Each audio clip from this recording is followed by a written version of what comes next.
Hello, I'm Jim Roberts, host of Senior Living in Alexandria. This is a monthly program provided by Senior Services of Alexandria, and we try every month to present useful information for not only seniors in our community, but also family, friends, caregivers, service providers, those that are related to issues that confront seniors. We have a special program today, and I'm excited to do this. This is a colleague, I guess, in this enterprise of trying to provide information to seniors. I'm with Cheryl Beversdorf, and she's with Community Aging Matters. And what I've come to discover in the time that I've been able to talk to her is that she's in the same kind of enterprise, same business, same passion, same mission that we are. And so today we want to see how another organization is also concerned with some of the same things that we're trying to do, which is how to help seniors with information.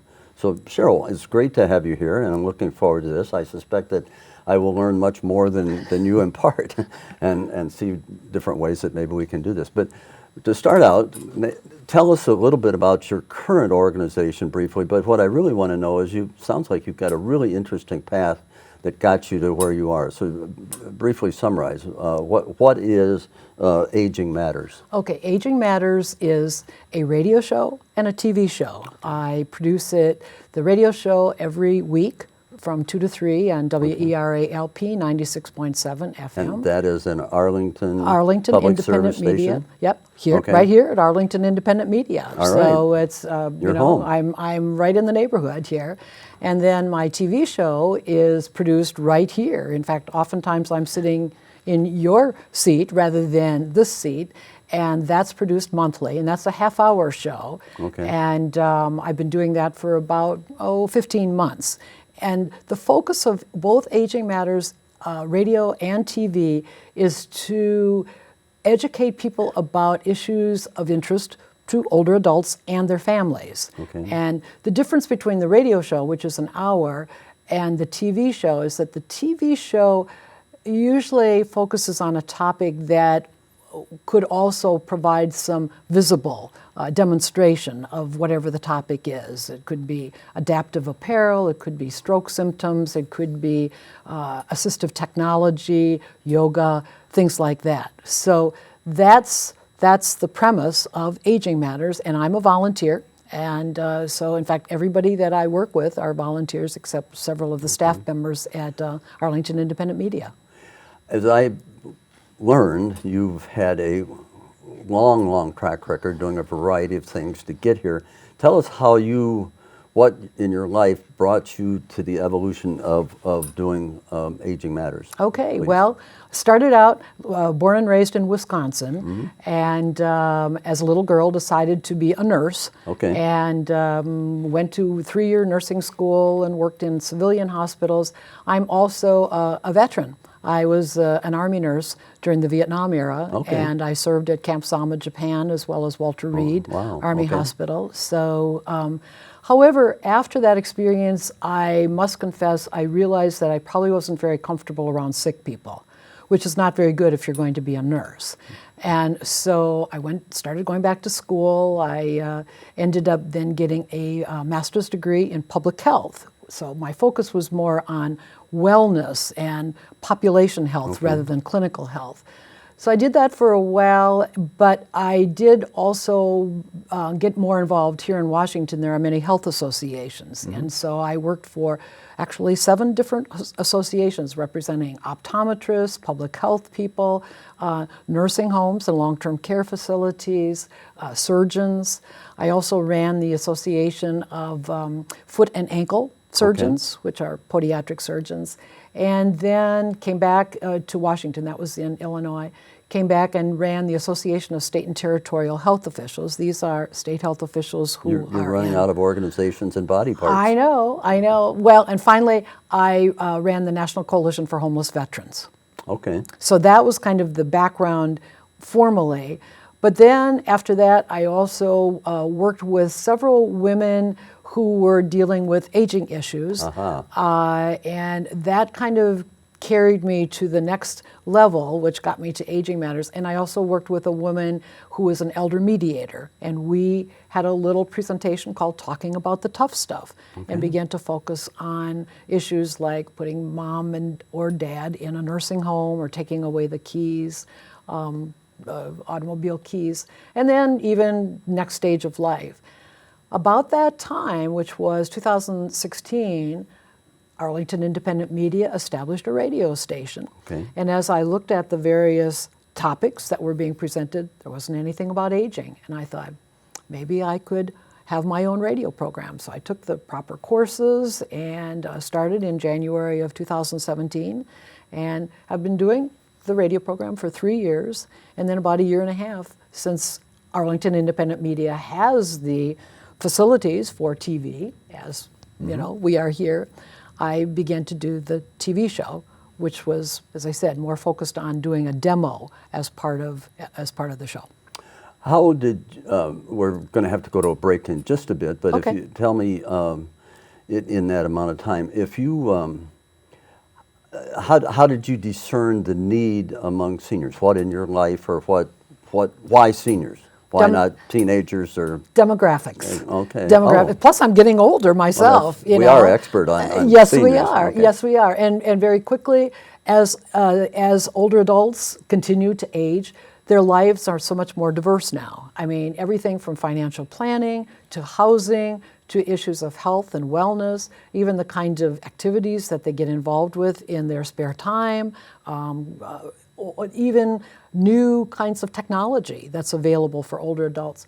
There are so many possibilities for subjects for all of my shows. Even after 152 programs, I haven't run out of topics.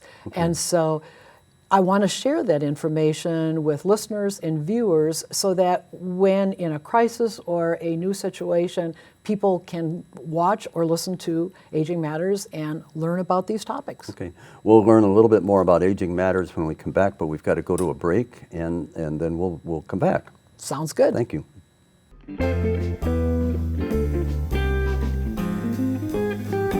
Well, now we're here for one of the really good parts of this show, and I'm pleased once again to be here with Madison Reeder, our world-class recipe maker, cook, but also a nutritionist and dietitian. And she gives us good food health tips, but also good recipes. So what are we going to do this month? What do you have? So today I have so one of my favorite things is tater tots, and I think most people feel the same. So I tried to kind of find a healthier twist on that. So I have made cauliflower bites for us today. Cauliflower bites. Yes, they're Okay. nice and crispy, kind of give you a little bit of a tater tot reminder. They can be eaten with ketchup for breakfast or along the way throughout your day for a snack, but really, really delicious. So Why I'm would excited to these be share. more healthy than a tater tot? So a tater tot is mostly carbohydrate because it's made with potatoes, Okay. which is a healthy starch, but most of us have too many carbohydrates in our diet, and especially seniors. And the older we get, the more we need to make sure that we are eating the right type of foods. And many seniors can cut back on their food intake as a whole, but usually not cutting back on their food intake of the right things. So their carbs usually increase, the proteins and their healthy nutrient-dense foods decrease. So this is a way to kind of sneak those important nutrients from cauliflower in and decrease those carbs. All right. Yeah. Well, so how do you do this? So first step is we got to start with the cauliflower because that's our base here. It sounds basic. So at the store you can find riced cauliflower, and if you see it's pretty much just kind of diced up. You can do this yourself, but buying it at the store is completely fine too. It's usually in like a steam bag like this, so you want to steam it, heat it up, and then the next step is one that if you miss it can really negatively impact how these turn out and the mouthfeel of them. Okay. So you're going to want to get a bowl, and you're going to want to put a towel in the bowl. Take your cauliflower, dump it inside the towel. Okay. And you can put that aside. You really need to wring out the cauliflower because it's so moist that moisture will make your bites a little bit too watery, or they won't get crispy. They won't hold together. That's right. So Okay. you just take a towel. If you use a paper towel, and I've done this before, you don't want to do that because the paper towel will fall apart. yeah. So you want to use an actual kitchen towel and just Ooh, look at squeeze that. the moisture out. And you'd be surprised. See, that's Look at already, that. that's just from a light squeeze, how much Okay. moisture is in So get as your much- cauliflower. get So as you wanna much get as you can. Yep, as much as you can out. Okay.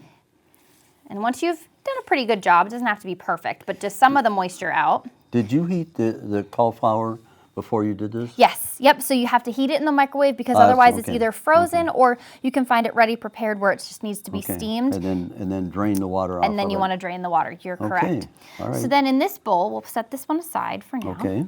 In this bowl, we have a cup of cheese. You could use a vegan cheese if you wanted to. I know some people really prefer that, but a regular cheddar cheese is just fine. And we're going to very carefully. And that should be grated so it'll combine. Correct. More easily. Yep. We're going to add the Okay. cauliflower to this mixture here and move our towel to the side. All right, I'll And then put with that a in here. fork, just easily, we're going to just lightly. Pardon my finger. Thank you. Just a What would I little- do without you? I've probably. You So wouldn't have a taster. That's right. All So right. combine it there just very simply. We're going to add just one egg One egg. and combine that in as well. Okay. Set that aside. give it a Cheese, nice little mix. cauliflower, egg. Yep. And the egg is what helps it stay together. So Bind together. Exactly. So potato is a starch. So that has properties that allow things to bind together. So that's why a tater tot keeps its form. Cauliflower won't. The cheese will help it a little bit, but it needs a little bit of a protein to give it some elasticity. Okay. Then we're going to add a 1/4 cup of cornmeal. And this is great for people who are trying to stay away from flour. But you could use, and I think in other cases, I would use like a breadcrumb or a ground oat. You're going to mix that in. And that gives it just a little bit more texture because Okay. the cauliflower can get a little bit too moist. So we'll add that in. Won't stick together. Correct. And then finally, and this is kind of the very important piece we don't want to forget, we want to add a 1/4 of a teaspoon of ground mustard. Ah, And that's something you wouldn't normally think about, but it gives it a really nice flavor. okay. And a 1/4 teaspoon of just salt. Now, if you're trying to avoid salt, you can completely skip the salt, but we'll add just a little bit All right. and mix that up together. Next is easy. You want to take a muffin tin. I used a mini muffin tin. You can use a bigger one. It's up to your preference. And in that muffin tin with 2 spoons or like a cookie scoop, you just want to take some, if you want to hold it. Okay. Perfect. And you just drop it in like that. You can fill it up as much or as little as you want. I wanted teeny tiny little bites, but you could fill that up even fuller to the top. You're going to bake it at 400 degrees for about 15 to 20 minutes. Mine were Okay. done in about 15 minutes. If your cups are more full like this one is, it's going to be closer to 20 minutes. Okay, and you hunt for a brown, crusty. That's correct. Not entirely, but around the edge. Yes, you want a little bit of a crispness, a little bit of a brown edge here, and that's how you know that they're done. Would these be appetizers, an entree? Where dessert? Oh, hey, you certainly could use them for dessert, but I would recommend them as an appetizer, a little snack. Also for breakfast, if you're having some company over for breakfast, you want to do something fun, these are a great thing to kind of put on the side instead of a breakfast potato. I know my family's big into hash browns or home fries. Oh, so this would be a easily. great alternative, and it's easy to kind of grab and go as well. Should we try these? I think we definitely should. Well, let's do that. Yes, And I please see you do. have some ketchup there. Yep, you can dip it in a little bit of ketchup. You can use regular ketchup, as sugar-free ketchup, whatever works best for you. What do we think? Got a little bit of all different very flavors good. in there. They're good. It could be. I think since they're cold, if you warmed them up a little bit, it would be even better. But they're very, very good. Yes. And you know what? They're healthy. Yes, I feel better. exactly. I feel good, and I'm ready for the day. Good, good. That's I'm glad that wonderful. you like them. That's good. Nice, healthy treats for your morning to replace some of those excess carbs that lots of seniors have in their diets. She's wonderful. Thank She's you. very good. Thank you again for having me. I appreciate it. I'm glad to be here. Thank you.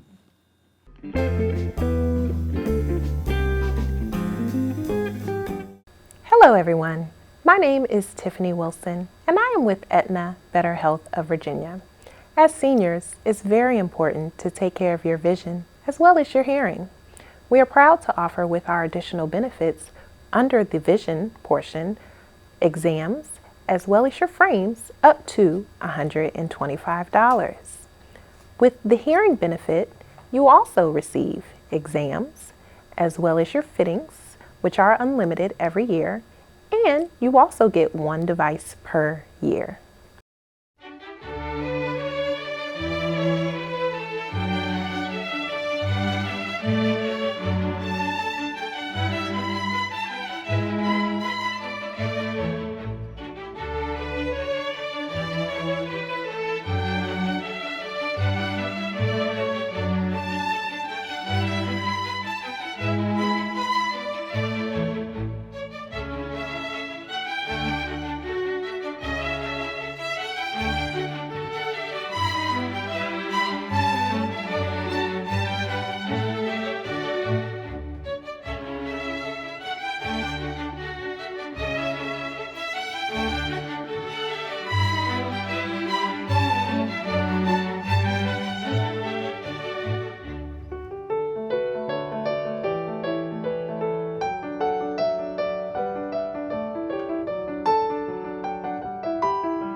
We're back, and we've got more to learn and share with Cheryl Beversdorf. She's the host and producer of Aging Matters. It's a program produced here at WERA in Arlington Independent Media, and learning a little bit about how she got into the aging business, aging information business.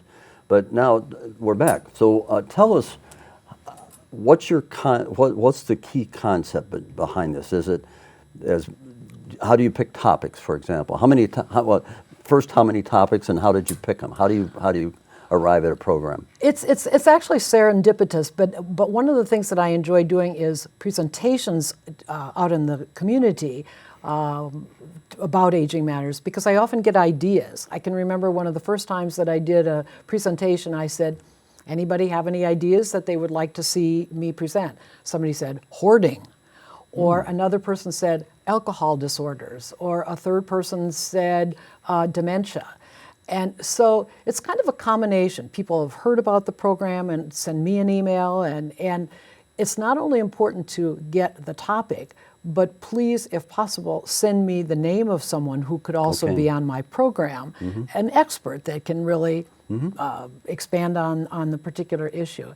So sometimes it's something I read about in the news or in the health and science section of the Washington Post. So, and of course, because of my background in health, I tend to be a little biased about health issues. But, you know, nowadays, I mean, because I'm also a member of the Commission on Aging in Arlington County, I've learned a lot about the senior centers and how popular pickleball is, or the Northern Virginia Senior Olympics. And so I immediately find out who those people are and get them on the show. Because often in the Commission of Aging, we have guests who make presentations, and I buttonhole them after the presentation and say, really would like to have you be a guest on my show. So we've talked about elder abuse, advanced planning. How far ahead have you scheduled? I mean, it's a good question. Do you have a year's supply of topics that you can draw on? Well, I probably have about 20 topics that are still kind of in the pipeline. Okay. And for example, right now I've got January finished and I'm working on February right now. So it's, you know, I don't plan too far ahead in terms of availability.